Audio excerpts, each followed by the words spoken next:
Assalamualaikum warahmatullahi wabarakatuh. Halo teman-teman, terima kasih masih mau mampir di channel kami. Semoga masih diberi kesehatan dan kemudahan dalam segala urusan. Salam hormat dan santun dari kami. Terima kasih, semoga bermanfaat.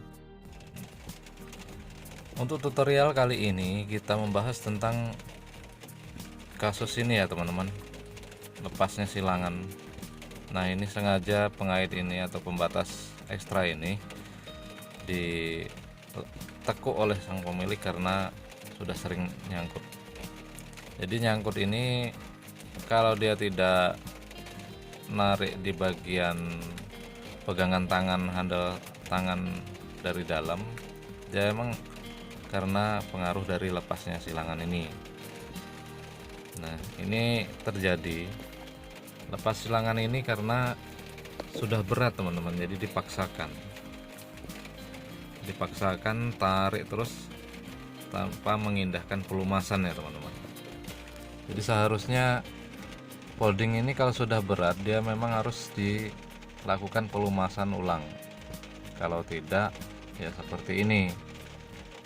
Dan ini pun karena dia super ekstra, itu sebenarnya jarang sekali lepas ini kalau tidak berat, kecuali yang super minim ya teman-teman. Nah, ini sampai lepas atasnya. Jadi super ekstra itu dengan super minim sangat jauh bedanya. Jadi kalau super ekstra ini dia jarang lepas silangan kalau nggak terlalu berat, dan itu terjadi karena pemaksaan. Setelah kami cek juga, ini ternyata paku kelingnya tidak dikeling teman-teman, dan terjadinya tidak dikeling ini ada beberapa faktor. Bisa dari harganya yang tidak terjangkau, bisa juga dia mengejar waktu supaya cepat, bisa juga karena pakunya tidak sampai teman-teman. Nah, biasanya kalau menggunakan super ekstra itu kan menggunakan T6. T6 ini kalau menggunakan paku keling 29 biasanya itu pres-presan teman-teman. Kalau mau dipukul nggak bisa juga. Jadi kalau menggunakan super ekstra itu memang press bener pakunya. Tapi kalau jangka pendek memang bisa sih nggak dikeling, hanya saja efeknya seperti ini. Ini akan membuat orang jera memesan. Jadi untuk para pelanggan atau konsumen yang menggunakan folding gate, harapan kami bisa melakukan pelumasan saat terasa berat, dan jika ada kerusakan sedikit segera menghubungi teman-teman yang lainnya dari bidang folding gate ataupun bengkel-bengkel teralis lainnya yang ini biasanya pada paham. Karena kalau lepas satu, dia akan melepaskan yang lainnya kalau dipaksa, bahkan bisa merusak bagian-bagian lain. Jadi kalau tidak segera diatasi, dia akan menular. Ini sebenarnya kalau dilumasi ini tidak akan lepas karena tidak terjadi pemaksaan. Ataupun roda turun itu jangan dipaksa, karena kalau dipaksa semakin berat penyakit yang kerusakannya, ya semakin besar biaya untuk servisnya teman-teman. Nah, ini jadi sampai ada yang lepas daunnya.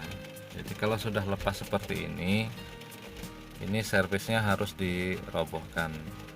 Ya bisa sih, cuman mengalami kesulitan kalau dia dipaksakan memasang di atas.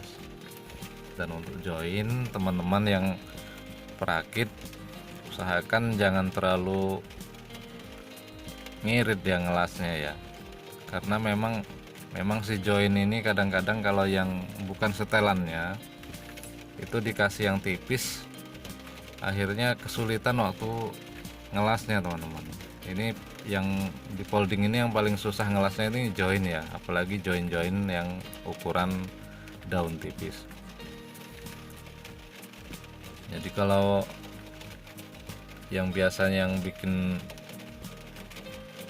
apa ya, yang agak kesulitan memang join ini. Tapi kalau sesuai dengan daunnya, join yang diberikan ya, kalau daunnya tebal ya tebal juga ininya, mudah ngelasnya. Nah, kalau sudah seperti ini memang harus, kalau kami rata-rata kami robohkan. Kami tidak memaksakan untuk servis, sekalian ngecek roda-roda ya teman-teman. Jadi kalau di roda, kalau udah seperti ini, waktu melakukan penyervisan, kalau dirobohkan kan bisa di oli. Jadi kalau mau lebih ringan, dari join ini ataupun dari engselnya daun ini harus kita minyaki teman-teman, jadi dia biar ringan. Jadi kalau sekalian dirobohkan itu lebih mudah dalam meminyaki dan servis. Namun jika dibongkar ulang untuk melakukan pengelingan pada daun pada paku, ini sangat memakan biaya karena dia bongkar pasang teman-teman. Teman-teman yang baru bergabung, kalau mau di subscribe silakan subscribe supaya mendapatkan informasi kelanjutan dari video-video yang kami berikan. Nah, ini sudah melebihi standar dari ini ya teman-teman, dari jarak buka daun, karena jarak buka daun ini ada yang menggunakan 15 cm, 16, 17, bahkan 18. Tapi kami rata-rata menggunakan cukup dengan 17. Kalau terlalu renggang juga, misalnya menggunakan 19, 18, itu boros sama daun dan join ya teman-teman. Jadi lebih baik menggunakan standar. Jadi semakin rapat ya semakin kecil kemungkinan untuk lepas dari join. Kalau terlalu lebar juga mekungkung, kalau bahasa Jawanya itu terlalu jauh. Ini efek dari lepas silangan ini, dia sampai seperti ini teman-teman, sampai 20 cm ini yang dipaksa, makanya lepas daunnya. Nah, dan ini rodanya sudah turun, sudah menyentuh lantai. Ini pun membuat berat ya teman-teman. Yang kiri tadi itu bahan galvalum, untuk yang kanan ini bahan besi polos. Jadi ada perbedaannya teman-teman dari ininya. Nah, ini yang masih standar 17 cm ya teman-teman. Jadi dari mana asalnya membagi jarak bangunannya, lebar bangunan dibagi 17 ya, dari jarak ini atau jarak UNP dari dalam ya teman-teman. Seperti ini. Jadi ini kalau dirobohkan ya sudah makan biaya sangat besar. Dan untuk melakukan pengecatan itu harus rundingan lagi teman-teman, ganti cat itu beda harga lagi kalau dari servis saja ya. Oke teman-teman, mungkin hanya sampai di sini, cukup sekian, terima kasih dan semoga bermanfaat. Jika ada pertanyaan silakan disampaikan di kolom komentar. Salam hormat dari kami.